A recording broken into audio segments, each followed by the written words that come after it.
누가복음 22장 7절에서 13절까지 있습니다. 누가복음 22장 7절에서 13절까지 말씀 제가 봉독에 올립니다. 22장 7절 유월절 양을 잡을 무교절이 이른지라 예수께서 베드로와 요한을 보내시며 가라사대 가서 우리를 위하여 유월절을 예비하여 우리로 먹게 하라. 여짜오되 어디서 예비하기를 원하시나이까.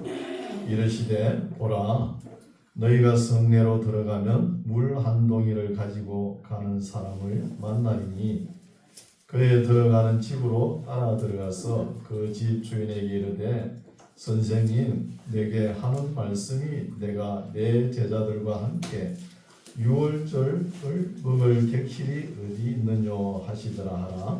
그리하면 저가 자리를 베푼 큰 다락방을 보이리니 거기서 예비하라 하신대 저희가 나가 그 하시던 말씀대로 만나 유월절을 예비하니라. 아멘. 할렐루야. 반갑습니다. 네.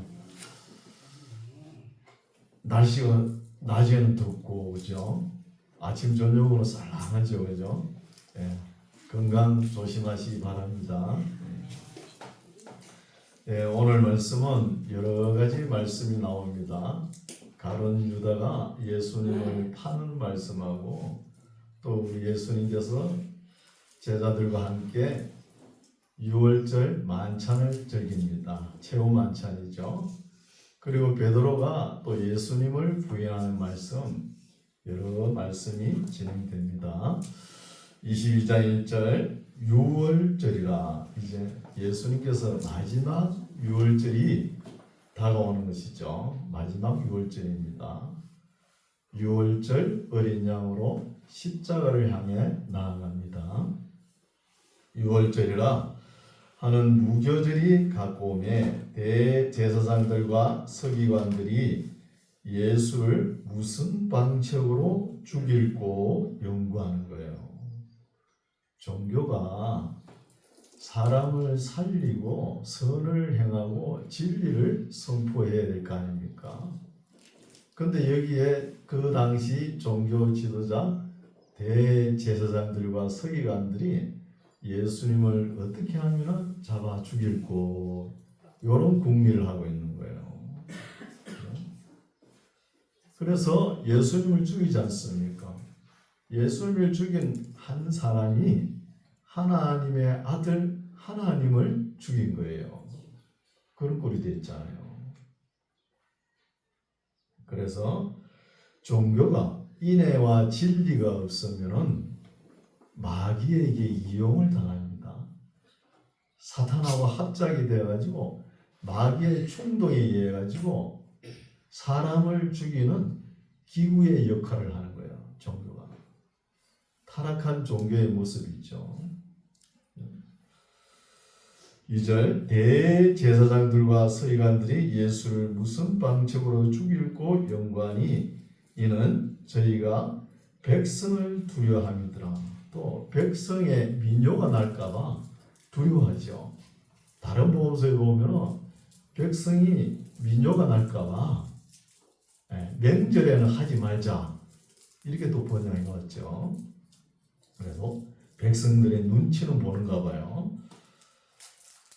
3절 12 중에 하나인 가로신이라 부르는 유다에게 사탄이 들어가니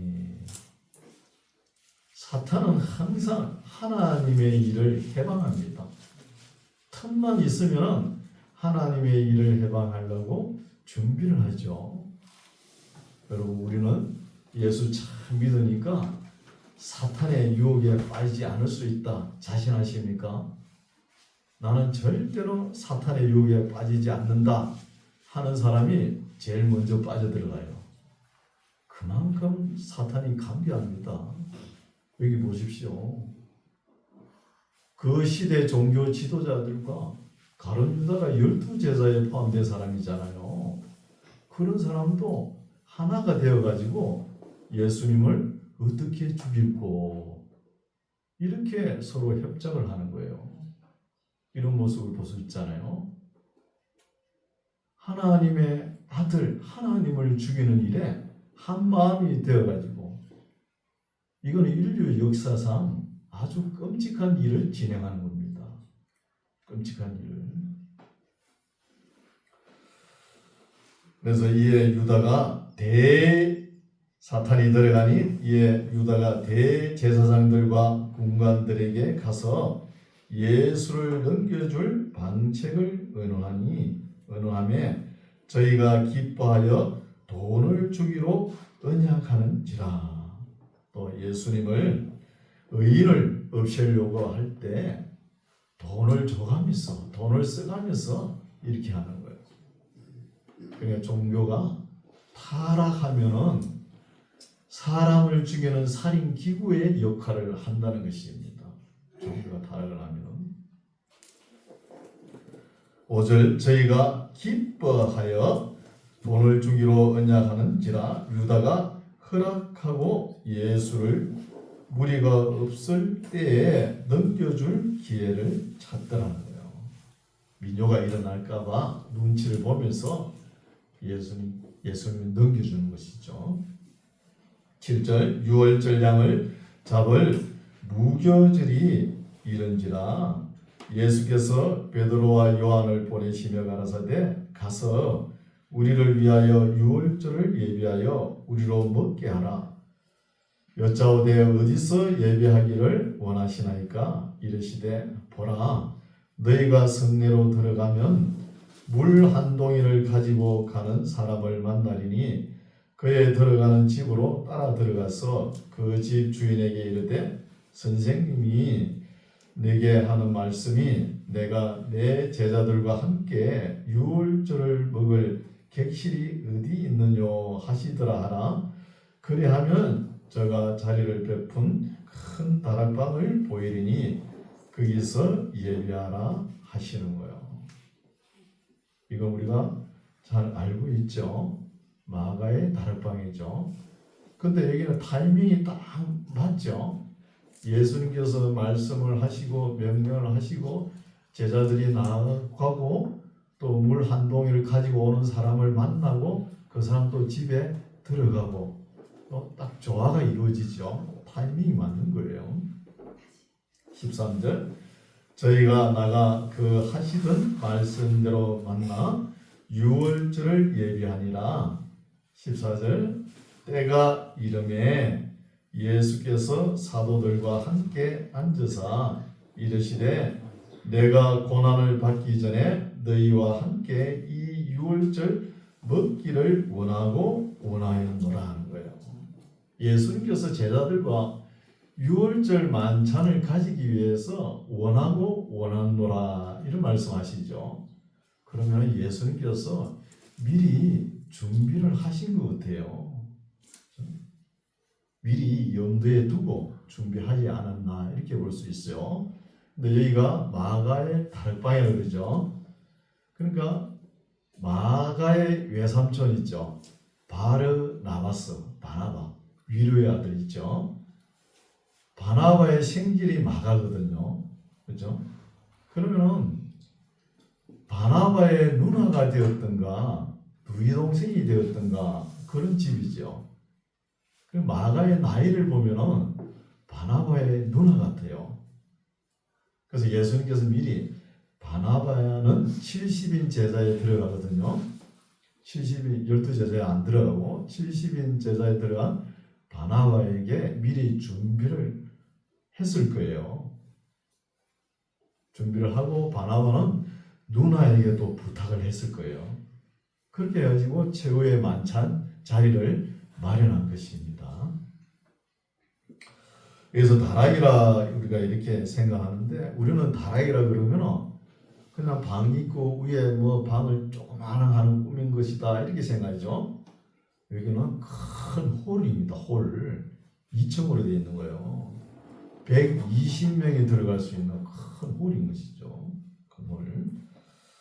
16절 내가 너희에게 이르노니 이 유월절이 하나님의 나라에서 이루기까지 다시 먹지 아니하리라 하시고, 이 말씀이 최후의 만찬이죠. 이에 잔을 받으사 살해하시고 가라사대 이것을 갖다가 너희끼리 나누라는 거예요. 그런데 오늘날 우리의 성찬 예식의 기원이 됩니다. 예수님의 이 말씀이. 근데 예수님께서 잔을 나누셨는데 오늘날 우리 성찬식 할 때는 어때요? 각자의 잔에 하나씩 주죠. 예수님께서 이 유월절 떡을 떼실 때 잔을 나눌 때는 컵이 한 2개나 3개 정도 어느 정도 규모 있는 컵을 가지고 2-3개 준비해가지고 많이 부어가지고 서로 잔을 돌린 것 같아요. 먹고 돌리고 먹고 돌리고 그런 것 같아요. 이에 잔을 받으사 살해하시고 가라사대 이것을 갖다가 너희끼리 나누라는 것이죠. 근데 이것을 가톨릭에서는 이걸 지키죠. 신부는 잔을 들 수 있습니다. 마실 수 있죠. 성도는 떡만 먹을 수 있는 거예요. 그러면서 하체설이 나오죠. 하체설. 잔을 마시고 떡을 먹을 때 예수님 몸처럼 변화된다는 것이죠. 근데 우리하고 조금 다르죠. 우리는 기념하고 기억하라는 것이죠. 잊지 말고 기억하라는 것입니다. 근데 하체설이 1551년 엔트렌트 공의회에서 거기에서 교의로 결정된 거예요. 교의로. 그것을 지키지 않습니까? 가톨릭에서는. 우리랑 조금 다른 거예요.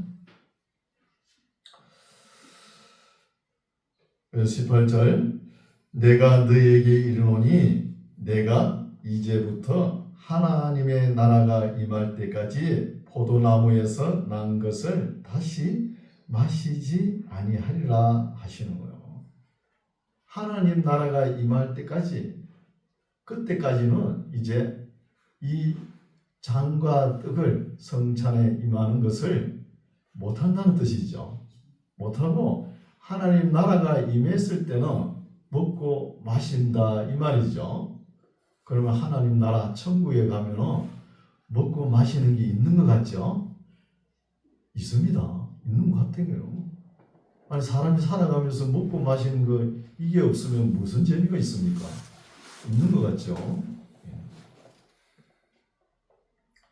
19절 그 떡을 가져 살해하시고 떼어 저희에게 주시며 가라사대 이것은 너희를 위하여 주는 내 몸이라 너희가 이를 행하여 나를 기념하라 하시고, 기념하라는 단어가 헬라어로 아남네시스라는 단어거든요. 아남네시스. 이것은 기억하고 기념하고 회상하라는 거예요. 회상. 20절 저녁 먹은 후에 잔도 이와 같이 하여 가라사대 이 잔은 내 피로 세우는 새 언약이니 곧 너희를 위하여 붓는 것이라. 세례를 이야기하죠. 성례식, 세례식을 이야기하죠. 그리고 성찬은 뭐예요? 나누는 기념이죠. 떡과 포도주를 나누는 거죠. 21절 그러나 보라 나를 파는 자의 손이 나와 함께 상 위에 있도다. 예수님께서 모처럼 제자들과 함께 이렇게 좋은 자리를 마련했는데 예수님의 마음 한 구석은 불편한 거예요. 왜 불편하냐? 이 성만찬에 참석하는 사람 중에 가룟 유다가 있잖아요. 있으니까 나를 팔자와 같이 이 상에 같이 있다는 거예요. 혼내 마음 한 구석은 아픔이 있는 거예요. 우리 예수님도. 그러시면서 22절 인자는 이미 작정된 대로 가거니와 그를 누구죠? 예수님을 파는 그 사람에게는 화가 있으리로다 하시는 거예요. 그래서 예수님께서 만찬을 하시면서 가슴 아파합니다. 그 12제자 중에 그래도 돈깨나 만지니까 똑똑한 사람이잖아요. 가룟 유다가 나를 배반할 것이다 알고 계시잖아요. 그 가슴 아파하는 거예요. 23절 저희가 22절 인자는 이미 작정된 대로 가거니와 그를 파는 그 사람에게는 화가 있으리로다 하시니 저희가 서로 묻되 우리 중에서 이 일을 행할 자가 누구일까 하더나요. 제자들 중에서는 누가 과연 예수님을 누가 봐라 이런 생각을 가지는 거예요. 말을 하면서. 근데 여기서 조금 생각해 보면은 제자들의 생각도 마음이 복잡합니다. 지금 이스라엘 백성들이 유월절을 지키기 위해서 세계 각 도처에서 100만 명이 모였어요. 100만 명이 모였는데 예수님이 12제자들은 뭘 보고 따라왔죠? 이때까지 우리 예수님이 이 세상을 확 뒤엎어버리고 새로운 세상을 건설하겠다는 거예요. 그 하나 보고 따라온 거죠. 새로운 나라를 세울 것 같다. 그 새로운 나라를 세우면은 좌편은 누가 앉을 것이냐? 내가 앉아야지. 우편은 누가 앉을 것이냐? 너가 앉으면 안 돼. 내가 앉아야지. 그런 마음들이 가지고 있는 거예요. 이렇게 큰 거사를 앞두고 있는데 만찬을 즐기면서 나를 배반할 자가 있다. 나를 팔 자가 있다. 이렇게 말씀하셨잖아요. 예수님께서. 그러니까 누가 그러냐는 거예요. 그런 분위기예요. 그렇죠? 24절 보십시오. 또 저희 사이에 그 중에 누가 크냐? 크긴 뭐가 커요? 누가 커? 다 똑같지. 하는 다툼이 난지라 12제자들 사이에 내가 크다 너가 크다. 예수님께서 한 3년 반 가르쳐 놨더니 머리를 내미는 거예요. 이게 사람들의 모습입니다. 누가 크냐? 누가 크냐 하는 것은 내가 우편에 앉아야지 이런 마음들이 있을 거 아닙니까? 근데 우리 예수님은 어떤 마음이에요? 지금 십자가를 놓고 아버지여 이 잔이 내게서 지나가게 하소서 이 고민에 빠져 있지 않습니까? 제자들은 예수님의 마음을 모르는 거예요. 모르면서 자기네들은 또 다르게 생각하는 거죠. 분위기가 다른 거예요, 지금. 그렇죠? 25절 예수께서 이르시되 이방인의 임금들은 죄를 주관하며 그 집권자들은 은인이라 칭함을 받으나 세상은 이렇죠. 너희는 그렇지 않을지니 너희 중에 큰 자는 젊은 자와 같고 두목은 섬기는 자와 같을지니라. 이것이 천국의 질서입니다. 역설적인 진리죠. 제가 교회에 처음에 나왔을 적에 참 아름다운 모습을 봤어요. 주일학교 교사 있지 않습니까? 저는 어릴 때 교회를 안 다녔기 때문에 주일학교가 뭔지 몰랐어요. 주일학교 교사들 보니까 교회 창문을 닦고 예배당을 닦고 그렇게 깔끔하게 청소를 하는 거예요. 또 애들이 학생들이 오면은 주일학 학생들이 오면은 그 필요한 거 다 공급해주고 불편한 거 다 해주는 거예요. 학교 가면 어때요? 선생님은 딱 앉아 있잖아요. 학생들이 다 유리창 닦고 다 하잖아요. 청소 그것도 안 하고 농땡이 치면 손바닥 맞고 그랬잖아요. 그러니까 학교하고 교회 주일학교하고 다른 거예요. 다른 거. 그런 것을 봤어요. 어떤 시골 교회인데 한 30명 모이는 교회인가 봐요. 거기는 장로님이 한 분 계시는데 장로님이 차량 봉사하고 뭐 교회 청소는 전부 다 하는 거예요. 참 그런 모습이 아름답더라고요. 여러분 우리 만나교회는 청소 누가 합니까? 제가 합니다. 저하고 우리 부목사님하고 협동목사님 3명이서 금요일 되면 우퉁 벗고 해요. 여러분 깨끗하게 좋죠? 이게 천국의 질서입니다. 역설적 진리죠. 27절 앉아서 먹는 자가 크냐 섬기는 자가 크냐 앉아서 먹는 자가 아니냐 그러나 나는 섬기는 자로 너희 중에 있다는 거예요. 섬기는 자 천국의 윤리입니다. 이것이 만왕의 왕 만주의 주 우리 예수님께서 뭐라고요? 섬기는 자 중에 우리와 함께 계시는 거예요. 그러면 우리는 어떻게 해야 돼요? 당연히 따라야 되죠. 당연히 따라야 됩니다. 당연히 교회 믿은 지가 오래되고 우리 교회 나온 지 오래됐다고 큰 소리 치는 거 아니에요. 항상 낮은 자세로 겸손한 자세로 섬기시기 바랍니다. 28절 너희는 나의 모든 시험 중에 항상 나와 함께한 자들인저 누구 보고 이야기하죠? 예수님의 12 제자들 보고 이야기합니다.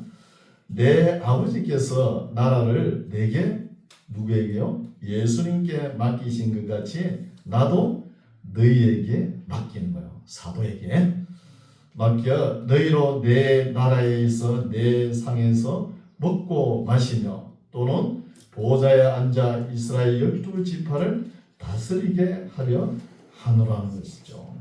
다스리는 자는 섬기는 자여야 합니다. 섬기는 자여야 하는 거예요. 이것이 천국의 윤리입니다. 오늘날 세상은 어때요? 법과 윤리가 쌍그리째 다 무너져 가잖아요. 우리 믿는 사람은 최소한 기본 천국의 윤리는 지켜야 됩니다. 31절 그렇게 될 줄을 예수님께서 다 알고 계시죠. 알고 계시는데 지금은 31절 보십시오. 시몬아 베드로보고 얘기하였죠. 시몬아 시몬아 보라 사탄이 밀 까부르듯 하려고 너희를 청구한다는 거예요. 왜 까불까요? 밀을 쭉정이와 알곡을 가려는 거예요. 이게 쭉정이가 맞나 알곡이 맞나 한번 사탄이 흔들어 보는 거예요. 그걸 누가 당하느냐 지금 시험을 베드로가 당한 거예요. 베드로가 당하죠. 32절 그러나 내가 너를 위하여 베드로를 위하여 너 믿음이 떨어지지 않기를 기도하였노니 예수님께서 왜 기도했을까요? 베드로가 예수님을 배반할 것도 알고 있죠. 모르겠습니까 그거? 배반할 것도 알고 다시 돌이켜가지고 예수님 위해서 한 목숨 다 바칠 것도 알고 있는 거예요. 그걸 위해서 흔들리지 말라고 예수님께서 하나님께 기도하는 거예요. 기도하였노니 너는 돌이킨 후에 너 형제를 굳게 하라는 거예요. 이런 말씀이죠. 33절 저가 말하되 주여 내가 주와 함께 오게도 죽는데도 가기를 준비하였나이다. 베드로가 배짱있죠. 큰 소리 빵 하면 치죠. 역시 갈릴리 사람답죠. 일단 큰 소리 치고 보는 거예요. 가라사대 베드로야 내가 너게 말하노니 오늘 닭 물기 전에 너가 3번 나를 모른다고 부인하리라 하시는 거예요. 말씀대로 되죠.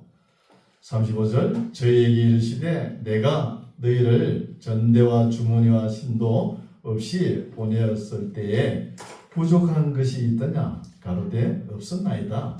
이르시되 이제는 전대에 있는 자는 가질 것이요 주머니도 그리하고 금 없는 자는 겉옷을 팔아 살지어다.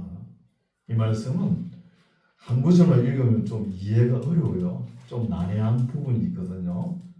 이 말씀을 이해하려고 그러면 35절부터 38절까지 다 읽어야 됩니다. 이 말씀은 무슨 말씀이냐 하면은 예수님께서 제자들과 함께 있을 때에는 제자들이 뭐 두려움을 당하거나 또 무엇이 부족하거나 어려움이 없었죠. 얻어맞거나 이런 게 없었잖아요. 없었는데 그러나 예수님께서 이제 십자가를 향해 갈 거 아닙니까? 가고 갈 때 너희들이 어떻게 하라 그 말씀이거든요. 37절 봅시다. 그런데 내가 너희에게 말하노니 기록된 바 저는 누구죠? 예수님이죠. 저는 불법자의 동료로 예수님께서 십자가에 못 박힐 때 양쪽에 강도 하나씩 있었죠. 둘이 있었지 않습니까? 그러니까 예수님께서 중앙에 십자가에 박히니까 그때 사람들이 뭐라고 그랬어요? 뭐 강도겠지 이렇게 했잖아요. 강도 취급을 당했잖아요. 그 이야기를 하는 게요. 불법자, 강도와 동료로 여김을 받았다 한 말이 내게 이루어져야 하리니 내게 관한 일이 이루어 감이니라는 거죠. 내가 십자가를 지고 강도와 같이 십자가에서 죽을 것이니까 이제 그래 되면은 너희들 12제자 보고 너희들 떠날 건 아니냐. 떠나게 되면은 지금까지 살아온 삶 패턴으로 살지 말고 새롭게 스스로가 지킬 것은 준비하고 지켜 나가라는 거예요. 그 말씀이죠. 그래서 지금까지는 예수님께서 지켜주셨지만 이제는 너희들이 준비할 것 전대도 준비하고 주머니도 준비하고 겉옷을 팔아 금도 준비하라는 것이죠. 그러니 믿음을 다시 한 번 더 추스리는 거예요. 믿음을. 그 이야기하는 것이죠. 그런데 이 말을 베드로는 제대로 못 알아듣고 38절 보십시오. 저희가 여쭤되 주여 보소서 여기 금 둘이 있나이다. 앞에 금 이야기했죠. 그죠? 금이 없으면 겉옷을 팔아 살아 그랬잖아요. 베드로는 말귀를 못 알아듣고 금이 없는 가보다 해가지고 어디 가서 금을 또 2개 구해온 거예요. 가져온 거예요. 예수님 앞에 보여주는 거예요. 예수님께서 이것을 보시고 의의가 없는 것이죠. 의의가 없으셔서 금 둘이 있나이다 하니까 대답하시되 이제 됐다. 족하다 하시니라고요. 지금은 알지 못하지만 이후에는 알리라. 언젠가는 너가 알겠지. 지금 예수님께서 하신 말씀이 뭐예요? 이제 내가 떠나면은 어려운 일이 닥칠 것이다 이 말이잖아요. 이걸 베드로는 못 깨닫는 거예요. 그렇죠? 이후에는 알 것입니다. 베드로도 알죠. 39절 예수께서 나가사 습관을 쫓아 감난산에 가시매 제자들도 쫓았더니 그곳에 이르러 저희에게 이르시되 시험에 들지 않기를 기도하라 하는 거예요. 시험이란 단어가 페이라스모스잖아요. 헬라로. 영어로 temptation입니다. 유혹입니다. 유혹. 우리가 앞으로 신앙생활 하면 이 유혹이 수없이 찾아옵니다. 여러분 넘어가지 마세요. 유혹에. 41절 저희를 떠나 돌 던질 만큼 가서 무릎을 꿇고 기도하여 가라사대 아버지여 만일 아버지의 뜻이거든 이 잔을 내게서 옮기시옵소서. 그러나 내 원대로 마옵시고 아버지의 원대로 되기를 원하나이다. 그렇죠? 여러분 우리 기도할 때 이런 마음으로 기도하세요. 우리가 물론 이거 필요하고 저거 필요해서 기도 많이 할 수 있습니다. 그러나 내가 원하는 거 꼭 관철돼야 되겠습니다. 이렇게 하면 안 돼요. 마지막에 하나님께서 사인할 수 있도록 빈칸을 하나 남겨두세요. 빈칸을. 그 말이 뭐예요? 내 원대로 마옵시고 아버지의 원대로 되기를 원하나이다. 예수님 따라서 해야 될 거 아닙니까? 예수님께서 십자가를 놓고 아버지 지나가게 해주시오 기도하잖아요. 근데 하나님께서 아무 응답이 없으시니까 아버지의 원대로 하옵소서. 이런 기도 배워야 되는 거예요. 그냥 주여 삼창하면서 내 뜻만 관철하려고 또 하나님의 보좌를 흔들어요. 우리 하나님은 우리가 흔든다고 흔들릴 분이 아닙니다. 우리가 소리 크게 아랜다고 소리에 넘어갈 분이 아니에요. 왜 하나님을 설득하려고 그러십니까? 그냥 감사함으로 아뢰세요. 겸한 자세로. 그게 기독교의 윤리입니다. 윤리.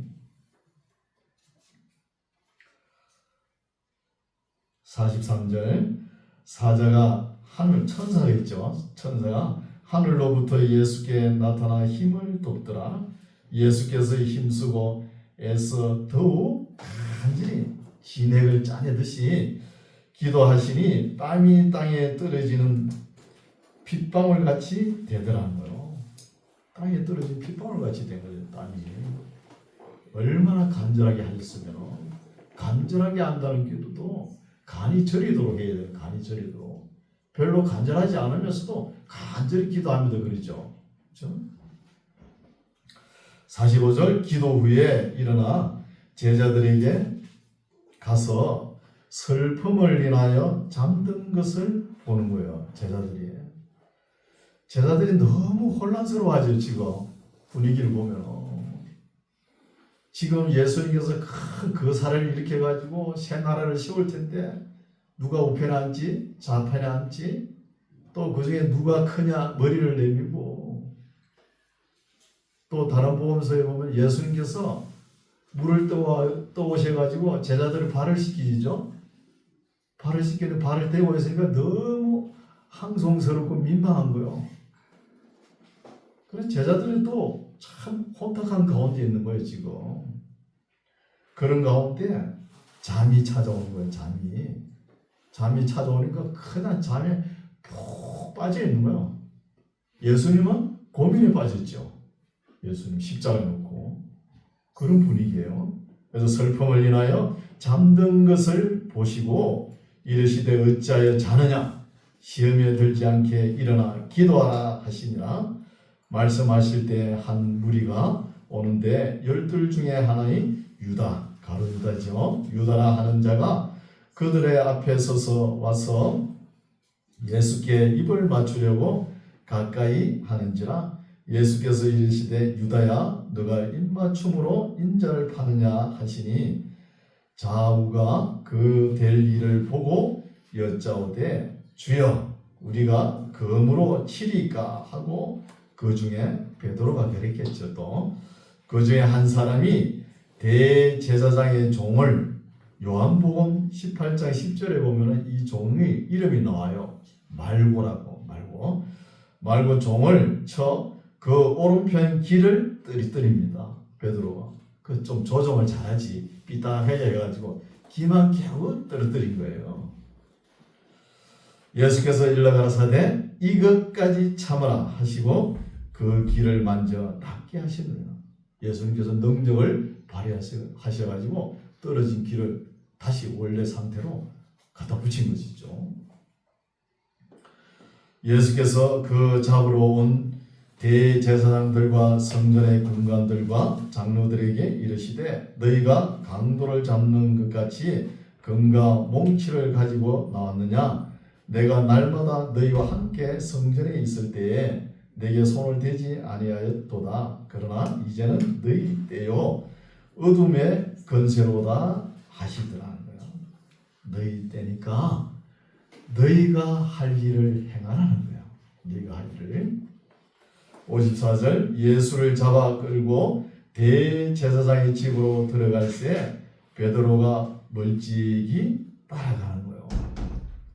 베드로가 한 말이 있잖아요. 33절에 주와 함께 오게도 가고 죽는데도 가겠습니다. 이렇게 다짐했잖아요.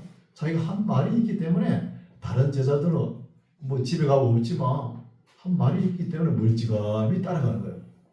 따라가 봅니다. 55절 사람들이 뜰 가운데 불을 피우고 함께 앉았는지라 베드로도 그 가운데 앉았더니 한 비자가 여자 종입니다.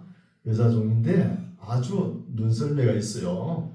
보고 베드로의 불빛을 향하여 앉은 것을 보고, 불빛을 바라보고 앉았어요.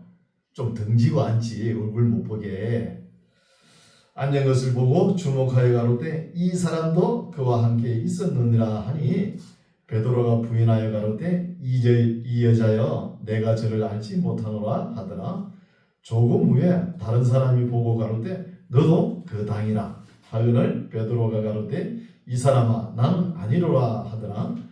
한 시점 있다가 또 한 사람이 장담하여 가로되 이는 갈릴리 사람이니 참으로 그와 함께 있었느니라 하니, 베드로가 가로되 이 사람아 나는 너 하는 말을 알지 못하노라. 방금 말할 때 닭이 곧 울더라.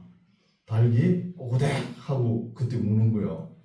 우니까 베드로 깜짝 놀랐을 거 아닙니까? 닭이 우니까 예수님께서 돌이켜 베드로를 보는 거예요. 보니까 베드로와 눈이 마주쳤죠. 눈이 마주치니까 베드로가 몸둘 바를 모르는 거예요. 자기 한 말도 있고 막 그런데 너무 부끄럽고 몸둘 바를 모르죠. 뭐 지구멍이라도 찾아가 들어가고 싶은 마음이겠죠. 뭐. 그렇죠? 61절 주께서 돌이켜 베드로를 보시니 베드로가 주의 말씀 곧 오늘 닭 울기 전에 너가 3번 나를 부인하리라 하심이 생각나서 밖에 나가서 심히 통곡하니라. 이때부터 베드로는 닭만 보면 놀랍니다. 꼭 끼워 그러면 놀라는 거예요. 닭이 새벽마다 울잖아요. 새벽마다 우니까 새벽마다 놀라면서 새벽마다 겸손해지는 거예요. 자기 신앙, 양심, 믿음을 깨우치는 거예요. 그렇죠? 이 이후로는 베드로는 참 제자다운 제자가 되는 거예요. 63절 지키는 사람들이 예수를 희롱하여 때리며 그의 눈을 가리우고 물어가로되 선지자 노릇하라 너를 친 자가 누구냐 하고 이외에도 많은 말로 욕하더라. 꼭 하는 거 보면 한국 사람 같죠. 우리나라 사람 같죠. 그렇죠? 66절 날이 새매 백성의 장로들 곧 대제사장들과 서기관들이 모여 예수를 그 공회로 끌어들여 가로되 너가 그리스도여든 우리에게 말하라. 대답하시되 내가 말할지라도 뭐 너희가 나를 믿지 않을 거 아니냐. 내가 또 물어도 너희도 대답지 않을 거 아니냐. 그러나 이제 후로는 인자가 하나님의 권능의 우편에 앉아 있으리라 하시니 다 가로되 그러면 너가 하나님의 아들이냐. 대답하시되 너희 말과 같이 내가 그니라 하는 거예요. I am he. 유대인의 왕이다. 왜? 이 말이죠. 하니까 저희가 가로되 어찌하여 더 증거를 요구하리요. 우리가 친히 그 입에서 들었노라 하더라고요. 누가? 종교 지도자들, 대제사장, 서기관들이 하는 소리가 이거잖아요. 그러면서 예수님을 본디오 빌라도에게 넘겨주는 거예요.